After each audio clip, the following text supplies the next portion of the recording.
Welcome. This is an introduction to the MyBatis persistence library. MyBatis is a Java-based library for the simple storage and retrieval of information from and to a relational database.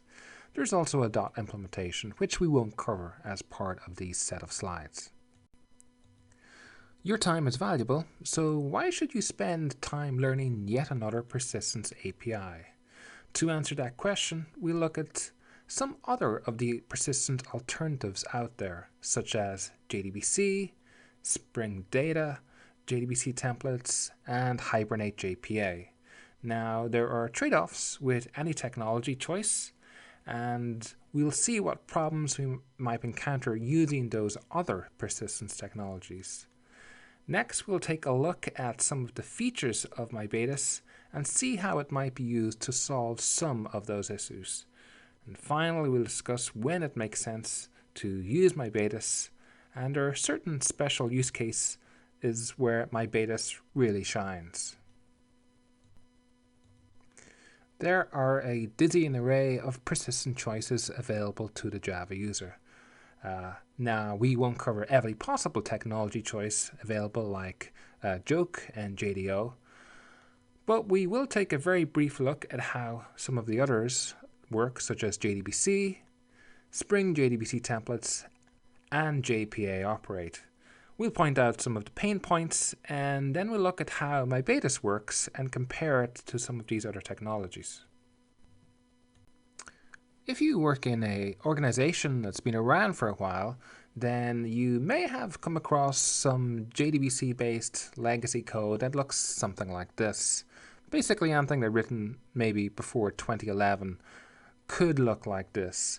As you can see with JDBC, there is a lot of boilerplate required to catch exceptions and catch the exceptions that happen when you try to close things. So the actual payload in bold here is actually fairly small. So old style JDBC has a great deal of boilerplate. So here's new style JDBC. Now, this is an improvement, but it's still kind of ugly.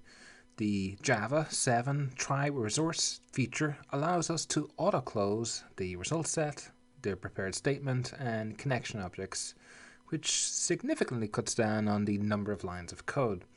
But we still have to convert the checked exception into an unchecked exception ourselves, and we also have to do the column result mapping using indexes instead of using a name, which is preferred.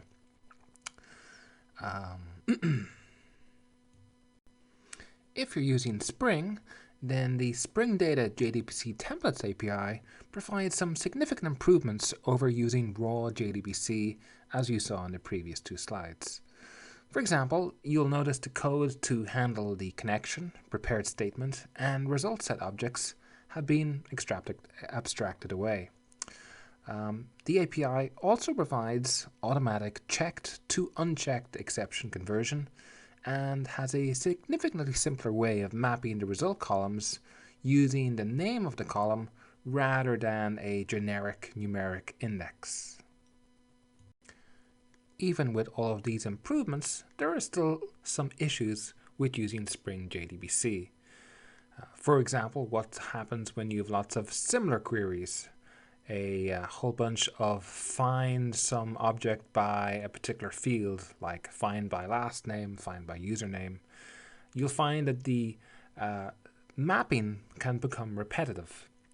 Now, Spring Data does provide a row mapper and result extractor interface you can use to consolidate mapping and reduce duplication, but either way, you'll still find you're on the hook for writing a lot of the Java code to do the mapping. This is especially so if you want to map complex Java classes. For example, the class containing other classes. One example would be a user object that contains 0 or more phone objects and or a optional address object. Now, this doesn't mean that you should never use Spring JDBC templates. I would still recommend it for using test data setup or one-off utilities. What we're really looking for here is a way to define the mapping once and then leverage that mapping in multiple places. One solution for centralized mapping is JPA. JPA is the official persistence API. Hibernate is an implementation of this JPA. JPA solves the mapping duplication issue by providing a centralized place to store the mapping between Java objects and database tables and columns. The centralized mapping is typically achieved by annotating a Java class that represents your data model. Once you've gone through the initial hit of annotating your module correctly, then it's typically very easy to create new queries on those models without having to do any new mapping. Also, updating your model to take into account a new column in a database table requires a minimum of new changes. Typically, you will only have to add it to your model as opposed to having to change all of the individual queries you might have written.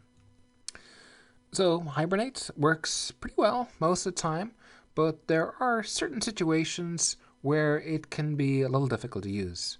For example, if you need to work with older legacy tables, Hibernate works best when you have tables that have simple surrogate primary keys, like a numeric ID key. But if you have legacy tables that have maybe composite primary keys, especially when some of those columns are also foreign keys to other tables, it can be a bit of a hassle to model correctly. Also, if you need to display results from a complex pre-existing SQL report that maybe has joins, some multiple tables, aggregates, etc., trying to port this report into Hibernate using models and building necessary HQL, JPQL is a lot of work. Also, performance. Often your database may contain special performance optimization hints or operations like merge that can be used to speed up processing. When Hibernate generates the SQL automatically for you, you lose the ability to make use of some of these database special features. If you have a performance issue with the SQL that Hibernate generates for you, it becomes more complex to debug the issue with a database engineer.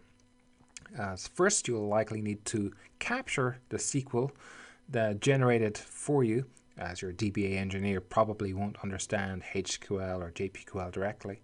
Also, the generated SQL is usually in a somewhat obfuscated format, which doesn't help with the situation.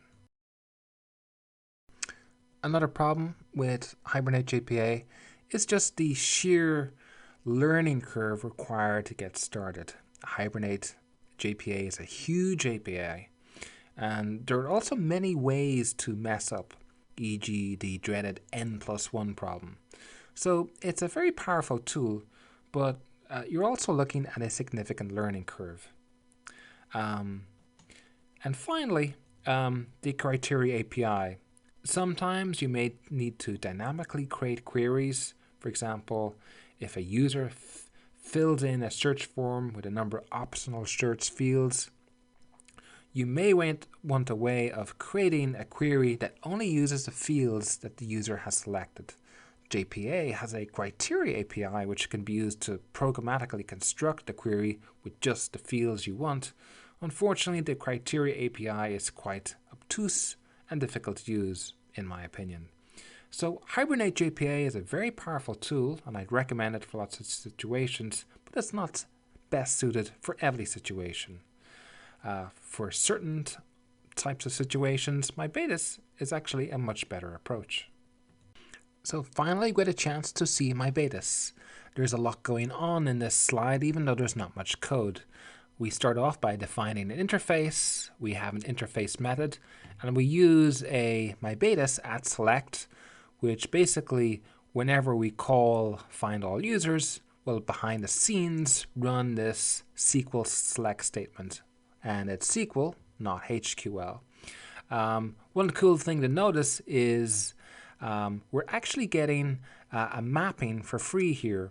So for example, we are mapping the username column in the database table to the Java field username in the user object. What's cool about this is a twofer in that we get a object relational mapping for free, and we can also run the SQL directly in any SQL client and still have it work. Here's an example of how we would call this in real life. So in the previous slide, we saw how we could use the @select annotation to create what MyBatis calls a mapper between a SQL column and a Java field. Now, MyBatis also allows us to create these mappers using XML, and we'll look at a few variants in the next few slides. In terms of a design, MyBatis sometimes falls into what's called the mapper pattern or table data gateway pattern. And MyBatis is a very SQL first orientated way of building object relational mappers. Hibernate had a very object oriented version, and MyBatis is definitely a more SQL orientated version. MyBatis comes with a really cool auto mapping feature that can be enabled. When auto mapping is enabled, MyBatis will decide that the column user underscore name on a database table most likely matches the field user uppercase name on our Java class. Now, assuming my Java fields and database column names are closely aligned, I may not have to do any explicit mapping at all and can simply select star from users. This is a cool feature that basically means I have a very simple way of mapping from the database table columns to my Java fields. So here's an example of how we can use MyBatis to take arbitrarily complex SQL and fairly quickly build it into our Java application. Now, if you are a fan of the @select annotation and have a complex multi-line query, I usually suggest that you consider using Groovy in your build and use a Groovy class for your interface, so you can use the triple quote feature to basically paste in a large query and as one big string, and without having to worry about any unsightly string concatenation that might be necessary if you were to use Java. Great approach about this is that the SQL can be cut and paste into any client tool and easily executed by yourself or a DBA. So MyBatis has two ways of creating mappers. One way we've seen earlier using annotations, which is also illustrated here, where the process is to take an ordinary interface, annotate it using the MyBatis annotations, i.e. the @select, paste in our SQL, use it to map column names into Java field names, and that's basically it.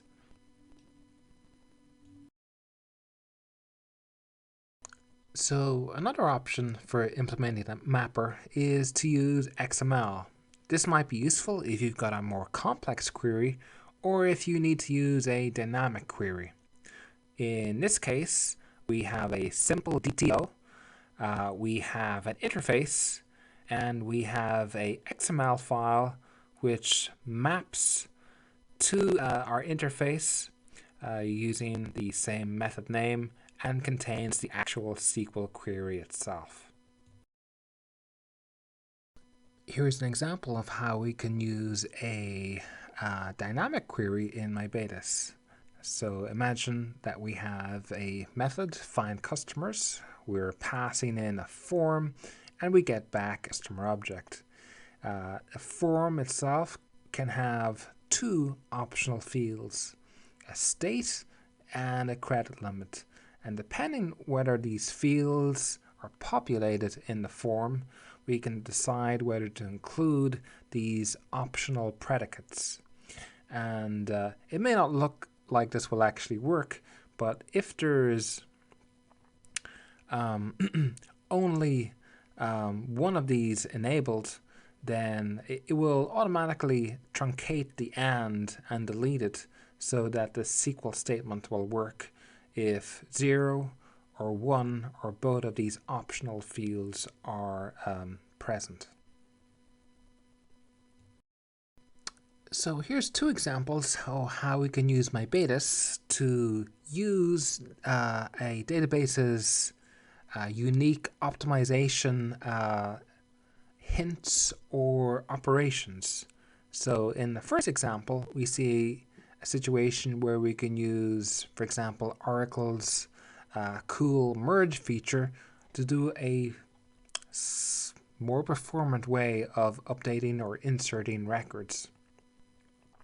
In the second example, you can see where we have a hint that we supply to Oracle to indicate that we should use a certain type of index that will be more performant. So in the previous two slides, we saw how MyBatis resolves some of the issues we might have with using JPA to either help maximize performance or to simplify the creation of dynamic queries. Let's talk about some of the other issues we saw with JPA and whether MyBatis could help. So for legacy tables, turns out dealing with legacy tables is pretty much a non-issue with MyBatis, as composite key columns work pretty much like any other regular columns. Also for complex reports, we're pretty much free to use any arbitrarily complex SQL report. If it can be popped into MyBatis, it will work. Since there is no auto-generation of SQL like with Hibernate, and we always know exactly what SQL is getting sent to the database, this means it's very easy to hand over your SQL to a DBA for performance tuning, or to use your database tools to generate explain plans and optimize your system. Assuming you already know SQL and you know how to use a SQL alias for mapping between a column and a Java field, then you're pretty much most of the way there with using MyBatis. Now, of course, there is more to learn in terms of caching and tuning, but MyBatis generally tends to require a lot less effort to get started. So to summarize some of the advantages of using MySQL, since most users are probably already quite familiar with using SQL, developer ramp-up time is generally faster. Also, SQL is a first-order citizen. It's not hidden away by ORM mapping, so debugging and performance optimization becomes a lot simpler too. If you have complex SQL reports that you need to work with, it's a lot easier to port those to MyBatis than using Hibernate. It's also easier to use optimizations that come with your database, like optimizer hints. And it has great support for creating dynamic SQL. It also works pretty well with Spring and other third-party caching libraries. So what are the sweet points for using MyBatis? Well, if you've got a lot of legacy tables with those composite keys, then it's probably a lot easier to read in those tables using MyBatis rather than Hibernate. Also, if you've got performance concerns where you really need to be able to use some of your low-level database hints and other database-specific optimization commands, then it's a lot easier to do this using MyBatis. And finally, if you've got a lot of pre-existing reports, large SQL reports that you need to somehow integrate with Java, it's definitely a lot easier to use MyBatis to do this. So to summarize some of the Java persistence options available to us, JDBC is obviously very verbose and has a lot of repeated boilerplate. Spring JDBC templates are definitely better than using raw JDBC, but still has a lot of repeated mapping. I still use them for unit testing. Hibernate JPA. This is an object-oriented with a centralized mapping structure. It is excellent for CRUD, lots of mapping reuse, but as we've seen, it does have some issues. And finally, MyBatis, a very SQL-oriented approach where you provide the SQL. And MyBatis helps with the mapping of input parameters and output results. Excellent when dynamic queries or complex report queries are required. So in conclusion, it's important to remember that MyBatis can easily coexist with Hibernate. So this doesn't have to be an either or decision. And I suggest using MyBatis in places where JPA isn't the best solution. For example, complex report queries or creating dynamic SQL. Thank you. I hope you found these slides helpful. I hope you'll consider using MyBatis as an option in one of your next projects. Thank you.